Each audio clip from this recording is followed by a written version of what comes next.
Okay, today we're looking at a very famous Riverfolk strategy called the cat tax.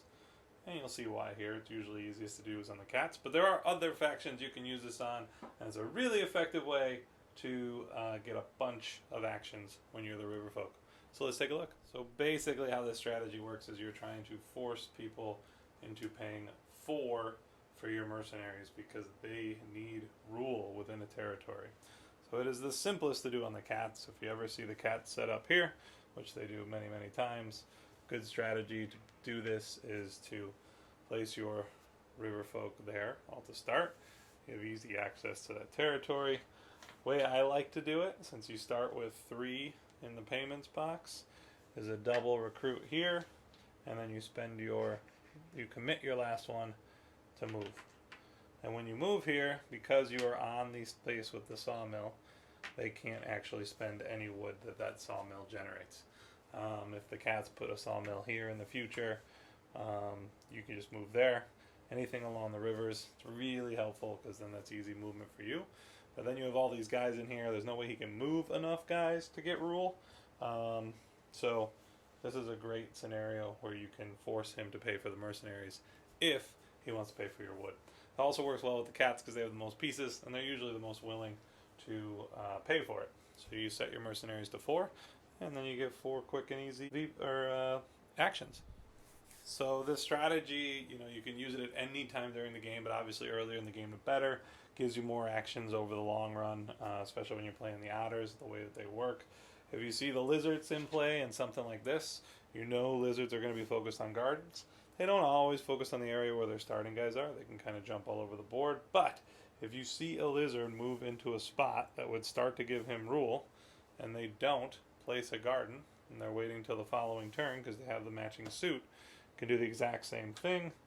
You can spend 2 on a recruit, 1 on a move them all in if you want, or you can just move some, whatever you'd like to do, to try and make sure that they pay that tax so that they can get your mercenaries and put their gardens in.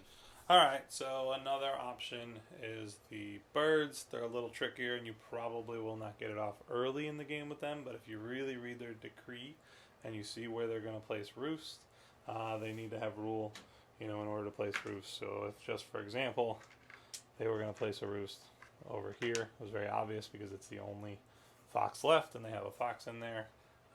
You might want to move the guys over there and try and force them to pay that tax so that they can make sure that they put that in.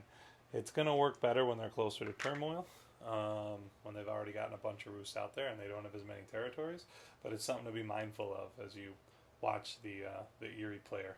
And last but not least, the moles, and this is when the moles are actually going for a building strategy. The moles almost always try to get territories with 2 because they need to protect their buildings because it's so detrimental to them if they lose a building. So a lot of times they'll build along the rivers where there's higher territories that gives you access to them.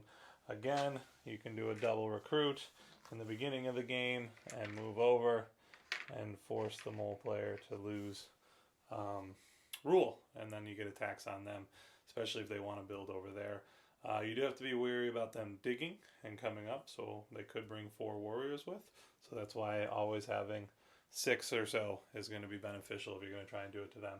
But it is very possible, and this is a great way throughout a game to force yourself to get paid for your services, especially if you're playing at a table that's a little stingy. So give it a shot.